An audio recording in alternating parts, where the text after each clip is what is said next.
A'udzubillahi minasyaitonirrajim. Bismillahirrahmanirrahim.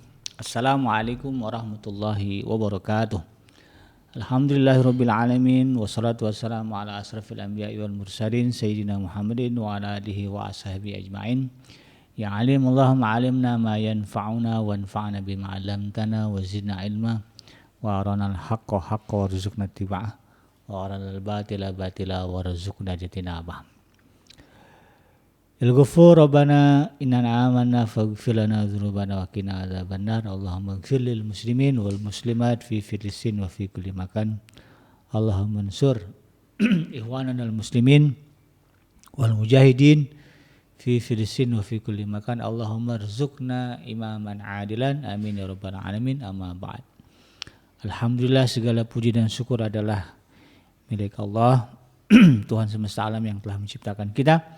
Dan karena rahmat dari Allah Subhanahu wa taala, kita kembali dipertemukan Allah di channel YouTube iDream TV dalam program Hikmah, himpunan kisah dan motivasi hidup, di mana insyaallah kita akan coba kembali mengkaji apa saja yang bisa kita ambil pelajaran di dalam kehidupan kita untuk meningkatkan kualitas iman kita kepada Allah Subhanahu wa taala. Karena sayang ya, kehidupan yang berlalu ini hanya berlalu begitu saja tanpa kemudian kita bisa mengambil beragam pelajaran dan hikmah yang bisa menguatkan iman kita kepada Allah Subhanahu wa taala. Karena salah satu ciri dari orang yang beriman kepada Allah adalah mereka yang Allah sebut di dalam surah Al-Imran ya, ayat yang ke-191. Selain ya, ingatan mereka kepada Allah begitu kuat ya, orang-orang yang beriman kepada Allah adalah mereka yang disebut sebagai wa yatafakkaruna fi khalqis samawati wal ardh. Mereka adalah orang-orang yang senantiasa merenungkan, memikirkan, mengambil hikmah ya, dari apa yang ada, dari penciptaan langit dan bumi. Termasuklah penciptaan diri dia, termasuklah berbagai hal yang datang dalam kehidupan dia, itu menjadi bahan renungan yang pada akhirnya kemudian mengantarkan dia kepada satu pemikiran, Rabbana ma khalaqta hadza batila, tidak ada yang sia-sia dari apa yang telah Allah ciptakan. Sehingga kemudian bertambah ya kuat keimanan dan keyakinannya kepada Allah Subhanahu wa taala. Dan itu pentingnya kita kemudian coba ya galilah ya berbagai hal dalam kehidupan kita. Ya, kalau kemudian kita ambil pelajaran, apalagi kemudian ya yang kita gali adalah kehidupan para nabi, para rasul, para sahabat Rasulullah yang mulia, yang jelas-jelas ya mereka adalah generasi terbaik yang disebut oleh Rasulullah SAW. Ketika kita pahami ya, peri hidup mereka, kita ambil hikmah ya dari peristiwa-peristiwa yang terjadi kepada mereka, maka insya Allah ini juga akan menguatkan iman kita kepada Allah. Tidak lupa kita baca salawat dan salam. Allahumma salli ala Sayyidina Muhammad wa ala ali Sayyidina Muhammad. Assalamualaikum ayuhan Nabi warahmatullahi wabarakatuh. Semoga Allah terima salawat dan salam yang kita baca dan dilimpah curahkan kepada para nabi dan para rasul, wabil khusus ya Rasulullah Muhammad sallallahu alaihi wasallam. Dan semoga kita termasuk ke dalam kelompok orang yang akan berbahagia ketika berjumpa dengan Allah nanti di yaumul mahsyar, dimasukkan ke dalam surganya Allah, dijauhkan dari siksa api neraka dan dipertemukan dengan Rasulullah sallallahu alaihi wasallam di tepi sebuah telaga yang sangat indah, di bawah sebuah pohon yang sangat rindang insyaallah. Amin ya rabbal alamin. Sahabat hadirin yang dirahmati Allah dimanapun Anda berada, di dalam kesempatan kali dalam program Hikmah, saya akan mengangkat sebuah tema tentang Nabi Muhammad memiliki fisik yang prima. Jadi ini kita lihat ya bagaimana sih ya, kekuatan ya, atau kesempurnaan ya, jasmani atau fisik Rasulullah Shallallahu Alaihi Wasallam. Sehingga kemudian kita menjadi termotivasi ya, memiliki motivasi yang kuat untuk juga menjaga kekuatan kesehatan tubuh kita. Nah, karena banyak juga ya orang yang berpikir ya menjaga kesehatan itu nggak penting. Yang penting menjaga iman. Nah, ini salah ini ya. Ada orang yang kemudian mengabaikan kebutuhan fisiknya ya, dan kemudian berjibaku untuk memenuhi kebutuhan jiwanya. Ya, zikir siang malam, ya, lalu kemudian mengabaikan hak-hak tubuhnya yang perlu istirahat, yang perlu makan, gitu ya. Perlu bergaul, atau makan ya nggak diatur ya menunya, ya. Asal kenyang aja gitu kan. Padahal sebetulnya ini satu hal yang salah ya, karena sekarang ini ada fenomena namanya stunting di Indonesia. Ini sedang diperjuangkan oleh pemerintah supaya kemudian tidak ada lagi generasi yang mengalami istilah stunting. Stunting itu artinya kuntet ya. Kecil apa namanya? Apa ya kalau kuntet itu ya? Ya stunting itu ya tumbuhnya tidak normal, halusnya bisa besar gitu kan, tetapi karena ada masalah gizi lalu kemudian rata-rata ada fenomena di mana orang-orang Indonesia ya, masyarakat Indonesia kemudian tumbuhnya tidak maksimal, badannya kecil-kecil. Sehat sih tapi kecil gitu. Nah, ini kan susah juga kalau mau diajak main bola itu kan punya niat ingin jadi ya, negara yang masuk ke dalam Piala Dunia kan gitu ya. Jadi kalau misalnya badannya kecil-kecil aja gitu ya, wah nggak bisa kita ya duduk di 10 besar, ya jangan kan 10 besar gitu ya, masuk ke 20 besar ya susah begitu kan. Nah, kalau kita banding-banding fisik kita dengan fisiknya orang-orang luar ya, dengan orang barat misalnya ya. Orang barat tuh badannya besar-besar ya. Dengan orang Arab ya, dengan orang Afrika saja badannya gede-gede, tinggi-tinggi. Nah, orang-orang kita, orang Indonesia sehat sih tapi kecil-kecil ya, nggak bisa juga kemudian kita ya berharap lebih ya bisa jadi masuk ke dalam Piala Dunia. Ini baru kita bicara Piala Dunia ya, belum lagi kalau kita berbicara tentang Perang Dunia gitu ya. Piala Dunia aja gitu udah bisa masuk kategori gitu ya. Apalagi kalau kemudian kita berbicara Perang Dunia. Maka ya, kesadaran ini harus kita miliki. Ya, jangan sampai kemudian kaum muslimin berpikir ya yang penting mah sehat, yang penting mah makan ketemu gitu ya. Tanpa kemudian memikirkan kualitas dari makanan, kualitas dari cara hidup ya. Sehingga nanti generasi yang lahir adalah generasi yang hebat, generasi yang baik. Kalau terbiasa pemikirannya sederhana gitu ya, asal-asal yang penting cukup, yang penting ada gitu ya. Maka wajar kemudian fenomena stunting ini akan menjadi fenomena yang susah dihilangkan. Artinya apa? Kemungkinan besar akan ada ya, generasi-generasi yang terlahir ya, tidak memiliki fisik yang prima karena pemikiran-pemikiran yang salah. Ya. Kenapa? Itu tidak ada motivasi.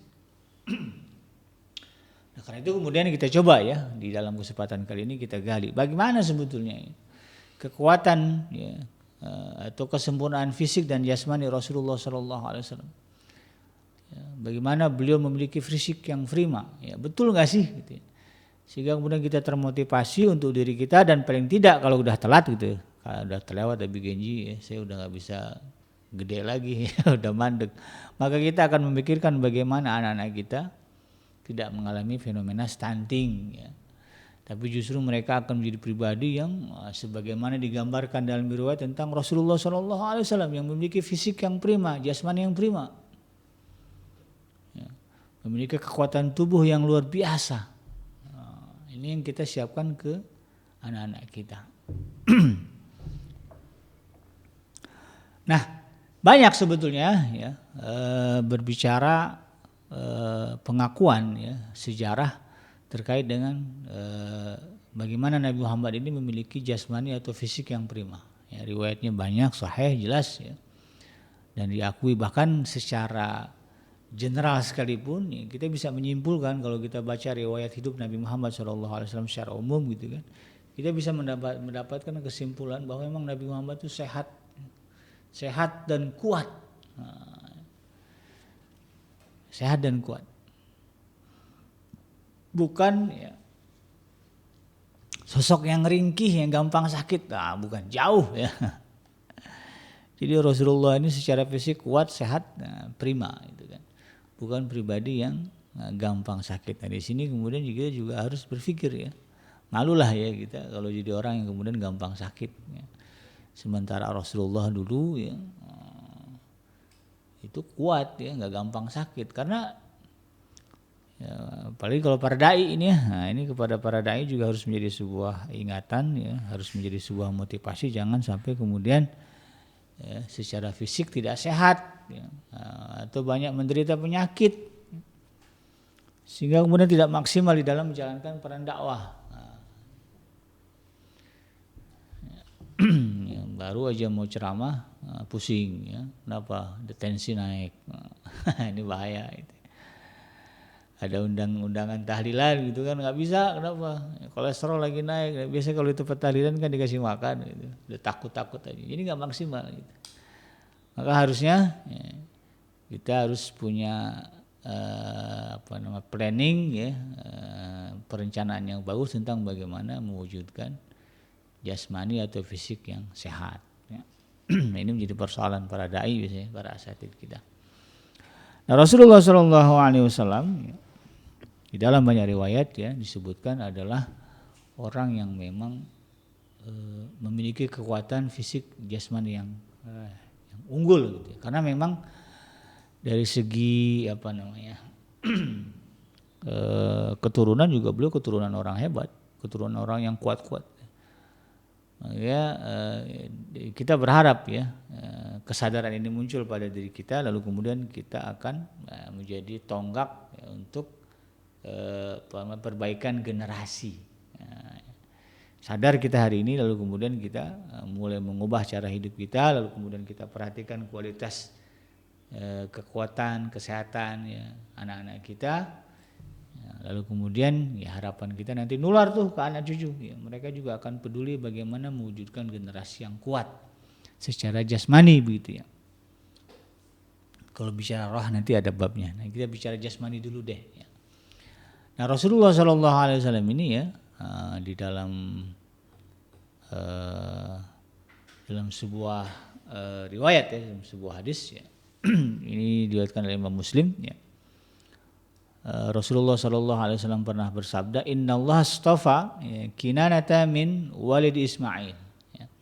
Sesungguhnya Allah telah memilih ya, Kinanah ya, dari anak-anak keturunan Nabi Ismail.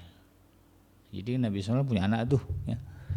Maka kemudian dipilihlah Kinanah. Nah, tentu kriteria pemilihan ini bukan tanpa dasar ya.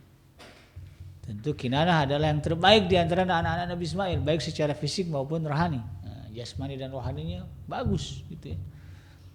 Ya.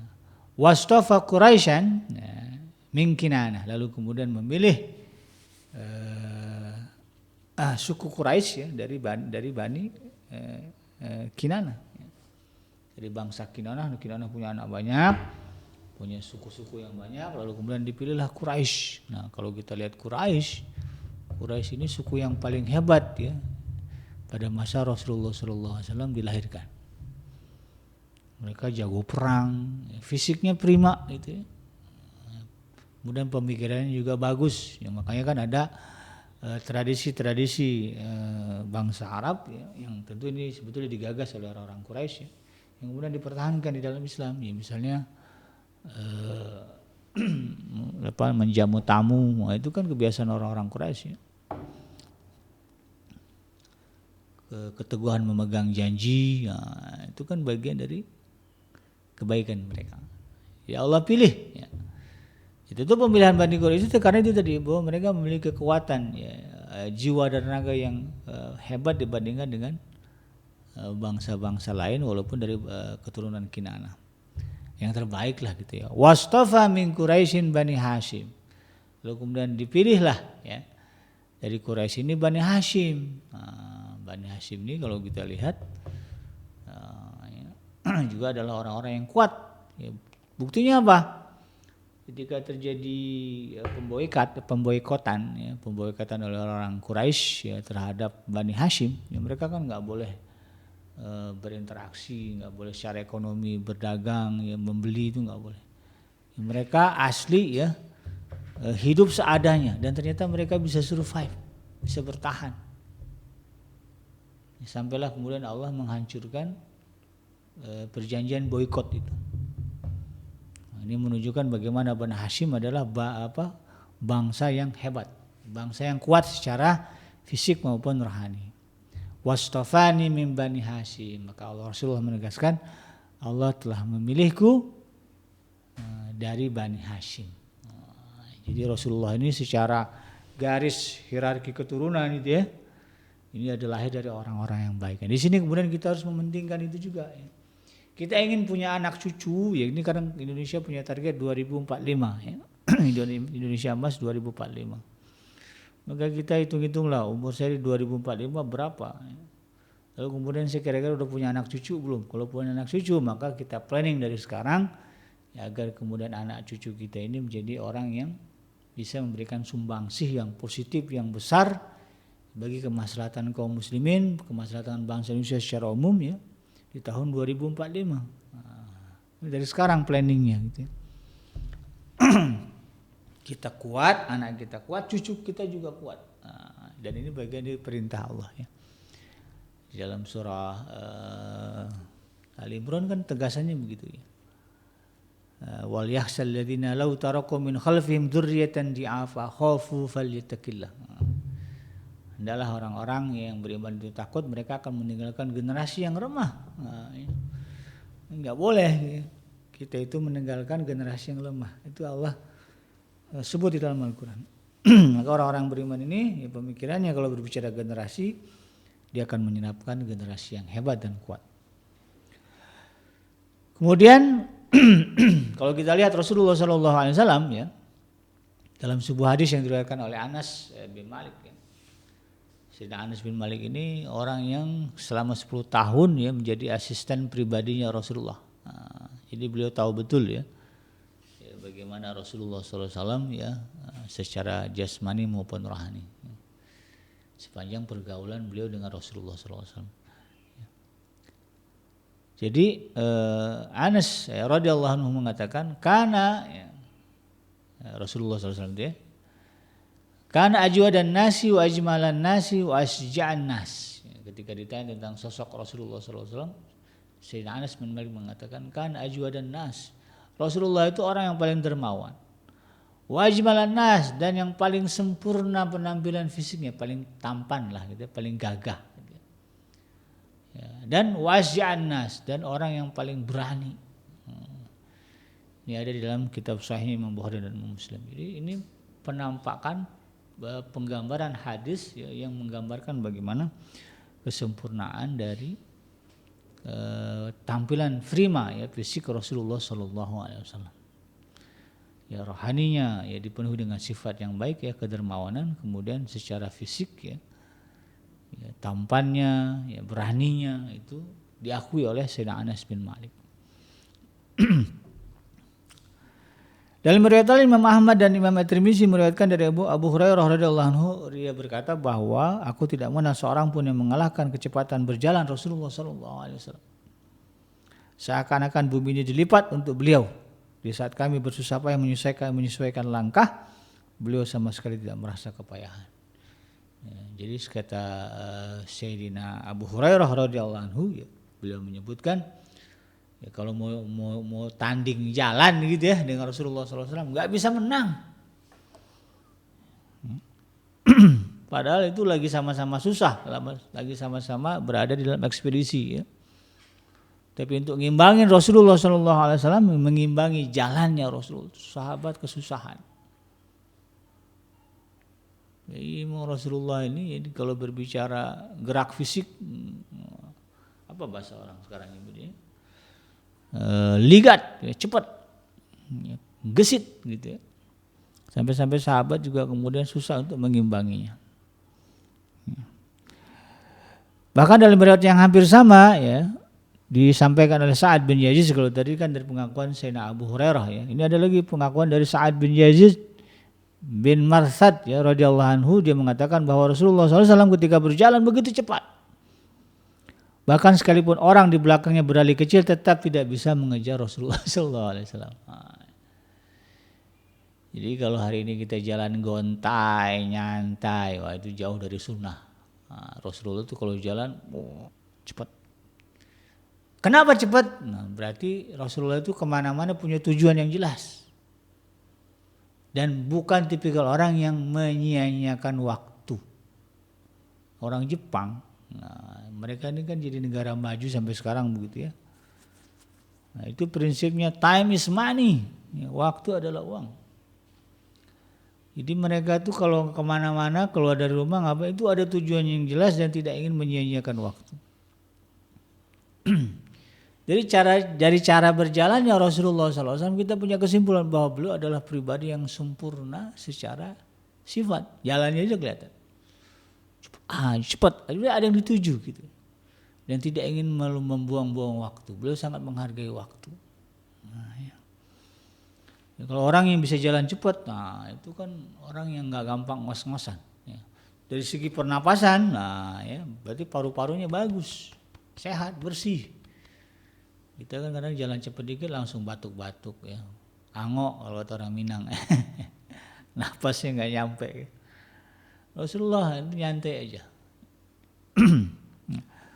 Imam Baihaqi juga meriwayatkan bahwa Rasulullah SAW pernah beradu gulat. Nah ini yang masyhur ya, dengan sosok yang bernama Abul Asyad Al-Jumahi, ya, yang biasa dipanggil dengan sebutan Kaldah. Ya.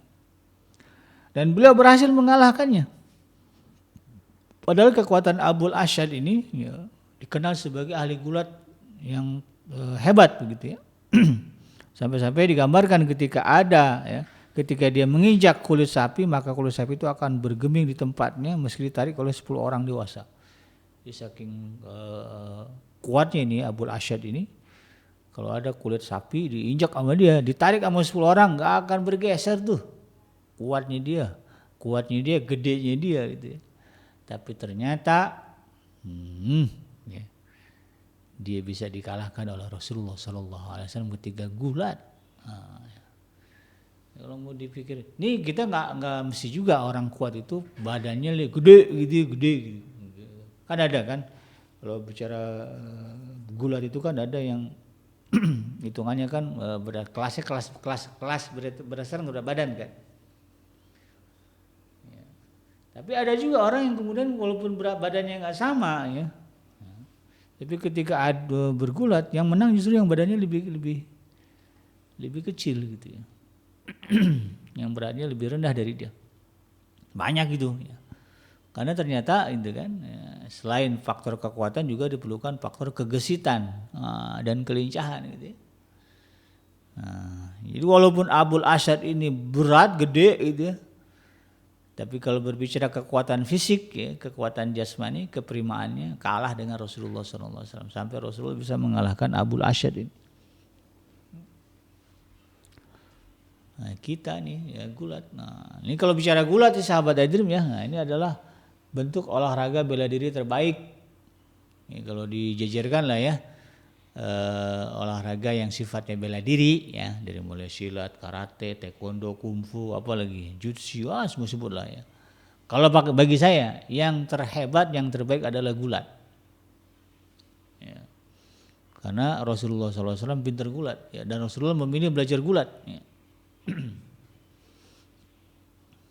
Ya. Kalau tangan kosong gitu ya, nah, kalau bicara tangan kosong ya, kan ada karate, silat, maka yang paling hebat adalah gulat. Yang paling tinggi, yang paling terbukti efektif untuk mempertahankan diri adalah gulat. Coba kalau nggak percaya ya sahabat, silakan perhatikan deh ya. Saya suka nonton apa tuh kalau di YouTube itu ada namanya pencak dor. Ada acara tanding ya, UFC ala kampung ya, di Jawa Timur apa di mana itu saya lupa ya. Itu kan jago-jago silat kumpul, jago-jago bela diri kumpul gitu ya. Masuk ke arena. Ujung-ujungnya walaupun disebut jago silat, jago karate, jago kumpul, ketika bertarung gitu ya, fight, ujungnya gulat-gulat juga itu. Main piting-pitingan juga. Lupa jurusnya itu. Ahli kumpul sekalipun kalau udah tarung ya, konsepnya bela diri ya, bukan seni ya, ini bela diri, tetap saja pada akhirnya kemudian bergulat. Dan yang menang adalah mereka yang punya teknik gulat yang bagus. Ya, di UFC misalnya itu kan, lihat aja itu. Kalau dia menguasai teknik gulat gitu, dia bisa menjatuhkan musuh. Menjatuhkan musuh dengan mudah. Nah, ini bagus juga kalau kita mau mengajarkan anak-anak kita gulat ya. Kalau mau bela diri, baik perempuan maupun laki-laki, kuasai teknik gulat. Ya. Bagaimana kemudian melemahkan musuh dengan teknik-teknik gulat ini. Dan itu dikuasai oleh Rasulullah SAW. Ini sunnah juga ini. Para ulama dan para imam-imam terdahulu juga meriwayatkan bahwa kaum muslimin ketika menggali parit saat terjadinya perang Khandaq. Nah, ini juga menggambarkan bagaimana kekuatan fisik, keprimaan jasmani Rasulullah SAW. Ya. Jadi satu ketika, ya, ketika menggali perang Khandaq, parit di perang Khandaq ini, para sahabat menemukan satu batu yang besar berwarna putih yang susah untuk dipecahkan. Bahkan cangkul-cangkul para sahabat ketika itu pada patah, bengkok begitu ya. Nyerah sahabat ini, lalu kemudian ya, dipanggillah Rasulullah SAW. Nah, ketika Rasulullah mengetahui hal itu, beliau datang ya. Lalu kemudian Rasul mengatakan, saya akan turun tangan. Nah, jadi ketika ada laporan, ya Rasulullah ada batu susah banget dipecahin gitu ya. Batunya putih ya. Kemudian keras ya. Kemudian beliau berdiri ya, dengan kondisi perut diganjal batu karena nahan lapar ya. Karena sahabat juga sama semua ya, diganjal batu. Bahkan kalau sahabat cuma satu, Rasulullah batunya 2 saking laparnya gitu ya. Maka beliau berdiri di hadapan batu itu, lalu kemudian beliau meminta 1 cawan air ya. Kemudian beliau meludah di situ. Kemudian beliau memanjatkan doa kepada Allah, lalu kemudian mengalirkan air di tangannya dan mengambil cangkul. Jadi air beliau ludahin, lalu kemudian beliau berdoa kepada Allah Subhanahu Wa Taala. Kemudian air itu digunakan untuk basuh tangan. Nah, ini cara Rasulullah ya. Kemudian ya, beliau membaca basmalah ya, diambil cangkul ya, dari tangannya Salman Al-Farisi. Di sini Salman punya kamu. Diambil, lalu kemudian beliau baca basmalah, lalu kemudian beliau pukul batu itu. Ya, jebret. Begitu batu dipukul pertama kali, keluar saking kencangnya pukulan Rasulullah ya, besinya ketemu batu itu sampai mengeluarkan guratan cahaya ya, kilat seret gitu ya. Ada percikan gitu ya. Itu saking kencangnya itu ya. Dan sepertiga dari batu itu pecah. Sekali pukul sepertiga batu itu pecah.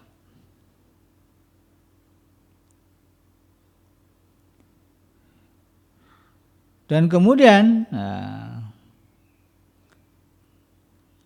Rasulullah SAW ya, dari situ kemudian diriwayatkan ada ada nubuah ya, ada berita masa depan yang dikabarkan kepada Rasulullah dari guritan-guritan cahaya itu. Rasulullah lalu mengabarkannya kepada para sahabat. Sampailah kemudian ya, batu itu pecah semuanya, 3 kali pukul sama Rasulullah. Padahal sahabat udah rame-rame bergantian mukulin tuh batu, nggak pecah-pecah. Dipukul sama Rasulullah 3 kali pukulan, hancur, pecah, belah gitu ya. Nah ini kan menggambarkan bagaimana kuatnya fisik Rasulullah SAW.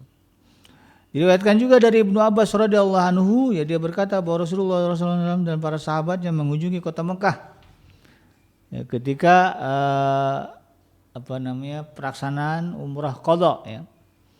Namun ketika itu ya banyak yang terpengaruh demam ya, dari kota Madinah. Kaum musyrikin pun kemudian berkomentar, besok akan datang kaum yang sedang terkena demam. Mereka akan kesusahan karenanya. Kaum musyrikin pun kemudian duduk-duduk di kawasan bukit Qayquan ya, yang berada dekat dengan posisi Hijr Ismail di area Ka'bah ya.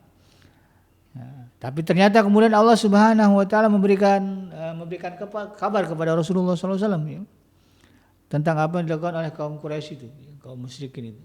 Jadi mereka mau ngecengin gitu ya, wahana udah sekarang mau ngeledekin orang-orang Islam ya. Lihat Twitter ya. Pasukan yang kena demam mau mau ngelilingin Ka'bah gitu ya, mau tawaf ya. Maka kemudian ketika Rasulullah SAW memasuki kawasan masjid, beliau menggantikan posisi kain selendangnya dan membiarkan bagian dada kanannya terbuka. Kemudian beliau bersabda, semoga Allah menyayangi siapapun yang memperlihatkan dirinya kuat di hadapan mereka. Beliau pun kemudian menyuruh jamaah untuk berjalan cepat pada 3 putaran pertama tawaf, lalu berjalan biasa ketika melewati rukun Syami dan mereka melewati rukun Yamani, supaya kemudian kaum musyrikin yang menyaksikan mereka ya dan memprediksi kelemahan kaum muslimin terperanggah ya. Dan mereka itu justru menyaksikan kekuatan ya pasukan kaum muslimin ketika mengelilingi Ka'bah ya. Kemudian ketika melewati rukun Hajar Aswad ya, barulah kembali Rasulullah SAW berjalan cepat ya. Dan begitu terus menerus sampai 3 putaran tawaf, kemudian baru berjalan seperti biasa pada sisa putaran ya, yang keempat, kelima, keenam, dan ketujuh. Jadi Rasulullah SAW sekalipun ya di tengah-tengah wabah penyakit, beliau nggak kena. Berarti kan imun tubuhnya bagus. Ya, para sahabat yang udah pada demam gitu kan. Rasulullah enggak. Bahkan beliau memotivasi sahabat yang demam itu agar menunjukkan kemampuan mereka, kekuatan mereka untuk melawan penyakit mereka. Jadi sahabat-sahabat yang tadinya udah malas nih mau tawaf gitu kan, mana sakit demam, ketika Rasulullah mengatakan begitu ya, Allah menyayangi mereka yang menunjukkan kekuatan di hadapan mereka, sahabat pun bangkit semangat, lupa lah kalau lagi sakit gitu. Inilah yang digambarkan bagaimana kekuatan ya, daya tahan tubuh Rasulullah SAW. Ya. Diriwayatkan pula oleh Imam Bukhari dari An-Nasai dan dari Anas bin Malik radhiyallahu anhu, dia mengatakan bahwa Rasulullah SAW pernah menggilir semua istrinya dalam satu malam dan mereka semua ada 12 orang. Qatadah bertanya, apakah mungkin beliau sekuat itu? Anas menjawab, kami sering membicarakan bahwa kekuatan beliau itu setara dengan kekuatan 30 orang. Kekuatan di sini maksudnya adalah bagian dalam berhubungan badan. Ya, Rasulullah melakukan yang demikian sebelum melakukan perjalanan perang atau ketika pulang dari perang, supaya beliau tetap adil terhadap mereka dan tidak ada yang merasa tersakiti yang mengakibatkan ghibah.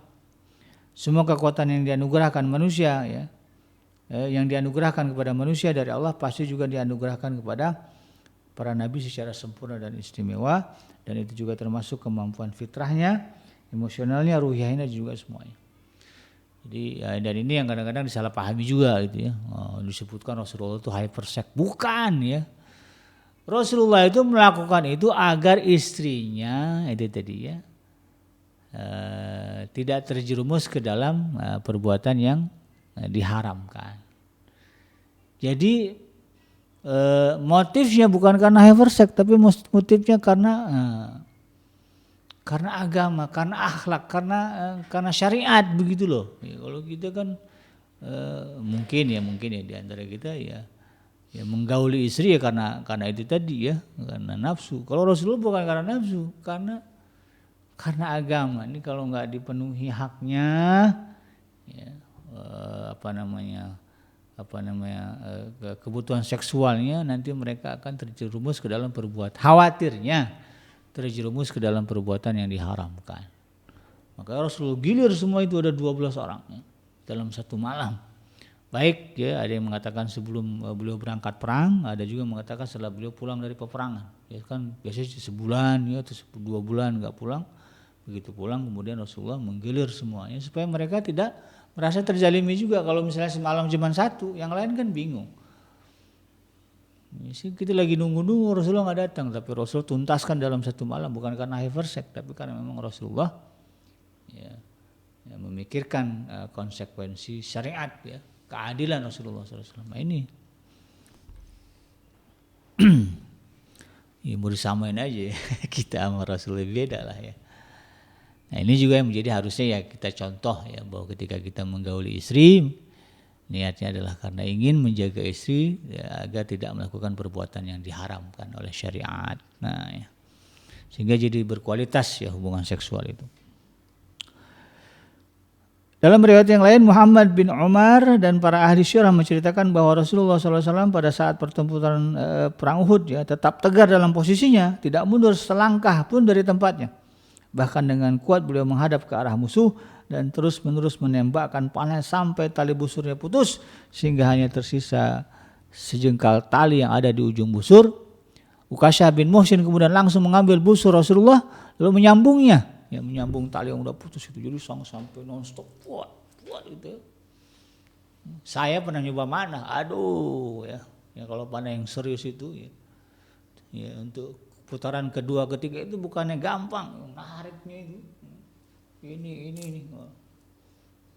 Tapi Rasulullah kuat di dalam kondisi perang itu bisa dibayangkan. Sampai Ukasah kemudian menyambung tali busur Rasulullah SAW sambil berujar, wahai Rasulullah, talinya tidak dapat disambung. Maka Rasulullah menjawab, rentangkan saja talinya, nanti bisa disambung. Ukasah pun berkata, demi Allah yang telah mengutus beliau dengan kebenaran, tali itu dapat disambungkan setelah kurentangkan. Direntangkan sama Ukasah, kemudian disambung sama Rasulullah. Ukasah sendiri susah nariknya, nyambungnya, tapi Rasulullah coba tarik sebentar, disambung sama Rasulullah. Kemudian Rasulullah kembali mengambil busur dan terus memanahi musuh. Dan Abu Talha yang melindungi beliau saat itu, hingga akhirnya busur beliau rusak, terpotong-potong dan hilang talinya. Maka Rasulullah melemparkan batu-batu dan beliau saat itu yang tempat yang paling dekat di hadapan musuh. Jadi berada di garis depan, beliau gunakan busur ya, panah sampai betul-betul habis, nggak bisa dipakai lagi, nggak diam, ambil batu, lempar. Ya nggak kebayang itu bagaimana ya kuatnya Rasulullah SAW. Malu ya kita gitu. Kita olahraga dikit aja ngos-ngosan ya, Rasulullah sampai sedemikian. Ya inilah ya menjadi sebuah gambaran bagaimana Rasulullah SAW memiliki kekuatan fisik yang luar biasa. Dan ini harus memotivasi kita untuk juga menguatkan fisik kita, ya, menguatkan fisik jasmani anak-anak kita, cucu-cucu kita, ya, supaya mereka tumbuh sehat, kuat, ya. Memiliki daya tahan yang prima, imun tubuh yang bagus, ya, sehingga nanti kalau ada serangan-serangan virus, ya, pandemi, ya, dia nggak gampang kena. Karena sekarang ternyata ya kalau kita percaya teori konspirasi, ya, ada yang mengatakan ya pandemi itu dibuat ya, sengaja. Nah, susah juga kita ngindarinya ya kalau ada orang yang memang pengen bikin pandemi itu. Maka salah satu cara yang paling efektif adalah bagaimana kita menciptakan generasi yang memiliki daya tahan tubuh yang kuat sehingga dia gak gampang sakit, gak gampang terkena virus, ya, gak gampang tumbang ya kalau ada virus. Nah, ini yang kemudian kita harus pahami.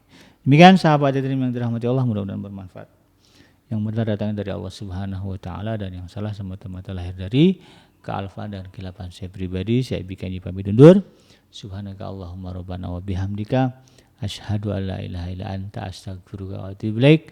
Walhamdulillahirabbil alamin. Wassalamualaikum warahmatullahi wabarakatuh.